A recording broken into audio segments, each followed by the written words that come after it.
I remember when I first started out in coaching and you'd finally get somebody on the phone, right? You'd get a lead, you'd get on a sales call, and it was almost like you had this anxiety, right? You almost felt like your head was barely above water. And it's like, I don't want to say the wrong thing, but I also want to make sure I explain how I can serve them. And it's like you found yourself in this like anxiety ridden situation where you were stressed about the call coming up, right? Maybe you have a sales call at 3 p.m. It's like you wake up and all you're thinking about is getting that call out of the way, right? Or maybe you don't have a call 3 days later and it's like you're stressing about it for 2 or 3 days, right?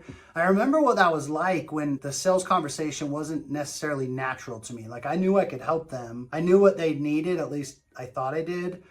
But there was this big gap between them choosing to work with me, like them selling themselves into working with me, versus me trying to sell them in. Like, well, what do you think we should do? Do you think this is a good fit? And what, do you feel like this is what you've been looking for? And how are you feeling about it? It's like, don't get me wrong, genuine asking those questions, but it's coming from a place of need. I need your business. I need your business, right? And they can feel that. It's just like anything else. It's like if you're dating somebody and they're needy, it's kind of like, it doesn't feel very good, right? So it's one of those things you want to reverse that to where it's like you ask the question and they come to you and they come to you and they come to you. So it's mastering what I refer to as the high engagement, low attachment. It's right. How do I serve you? How do I go to hell and back to serve you? By asking questions and uncovering the problems that you're struggling with and helping you identify how all those problems that you're struggling with are causing more problems and more problems that compound. How do I ask enough of those questions to where you just open up to me because you're like, oh man, this is insane. Like I'd never even considered that was the root of all this, right? It's like, let's say last month you made 5-6 grand as a coach, but you see people all over the place doing 20, 30, 40 grand as a coach. It's like, well, what am I doing wrong? And you start getting in your head and having these conversations. And then when you get on the phone with your client, it affects the way that you're serving the client. It affects the way that you would naturally have the conversation with the client. So what I want you to work on, you guys, there's something that,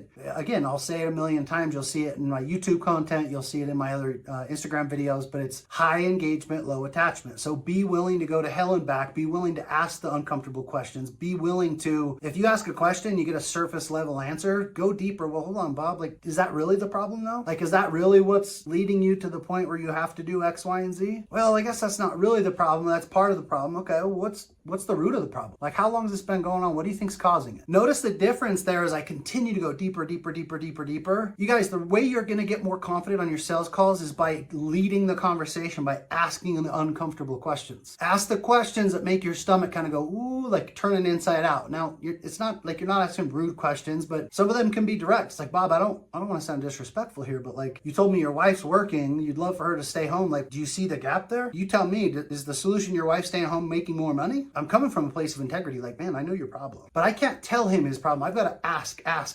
uncover, discover. And then all of a sudden it's like, hey, so I guess the question I would have, if we could help you with X, Y, Z, like, is there anything else that'd be holding you back? And if you've uncovered completely, if you've done everything you're supposed to have done, you're going to get, no, there's not.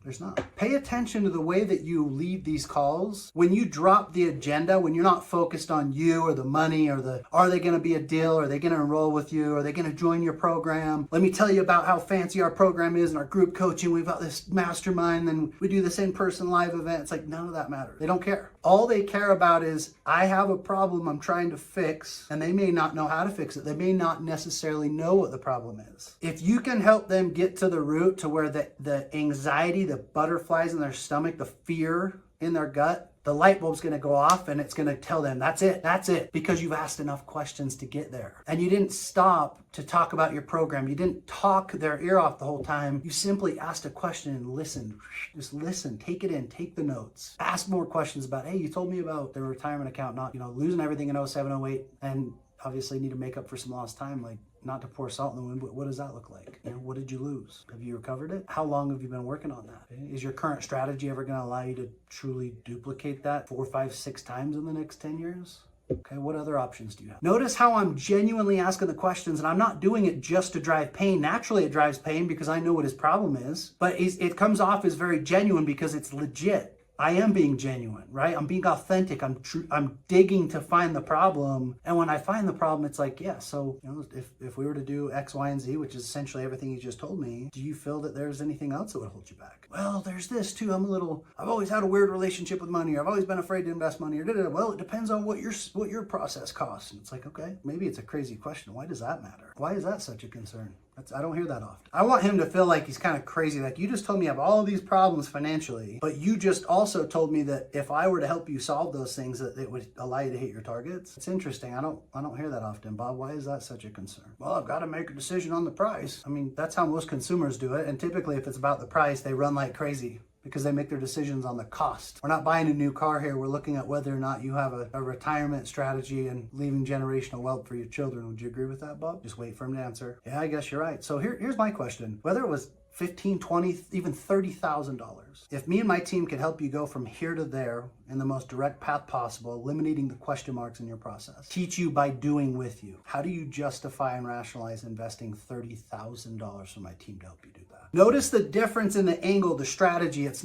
I'm not using tactics, right? So many salespeople out there, even some of the big trainers are talking, they're one-liners. When they say this, you say this. When they do this, you do this, and that's bullcrap. You can't have one objection that you handle the same way with every single person. It's ridiculous. You're gonna sound ridiculous, right? Do it from the heart. Ask the question. It's like, well, Bob, I know you're kind of resisting, but if you had a solution, you told me you've been trying to figure this out for the past 4 or 5 years. Like, if you had a solution, wouldn't you have already done it? Notice my tonality. Notice my voice inflection. Notice how I come down, and it's like, look, I'm coming from almost from a place of like friendship. Like, look, man, if you knew how to solve this, wouldn't you have already done it? What do you think it cost you by doing it your way? With all due respect, you can soften it. You don't have to sugarcoat it. You can with all due respect. Hey, I don't mean this rude or disrespectful, Bob. But if your way was going to work, wouldn't it have worked a long time ago? It's all about the delivery, right? It's not, and it doesn't have to be a tactic. It's not a one-liner. You can say that any way you want. You can use different verbiage, and it's going to do the same thing as long as you're compassionate and you're doing it with integrity. It's like, I'm here to serve you. But the key to all this, you guys, is I'm doing it without there's no attachment. I'm not attached to the outcome of them saying yes or no. Of course, I'd love it if they said yes, because if they weren't the right client, I would have disqualified them by now. I wouldn't be spending this much time with them. I wouldn't be going down this path if I thought they're going to be a pain in the neck client that was always going to complain, that wasn't going to do the work, that was going to ask for a refund, or was going to complain how much it costs. Like, if that's the case, I didn't do my job up front, and B, they may just be the wrong client, right? But if I've gone this far, notice how I'm coming from a place of pure curiosity and leadership. When I come from that place and they can tell that I don't have the commission breath, when they can tell that I don't need their money, your sales are going to increase, and they're going to increase rapidly. And that process of you stressing about the 3 o'clock call, or that stress of the call tomorrow or the next day, that goes away, and it turns into excitement, because you know you can truly help your client. We'll see you in the next one.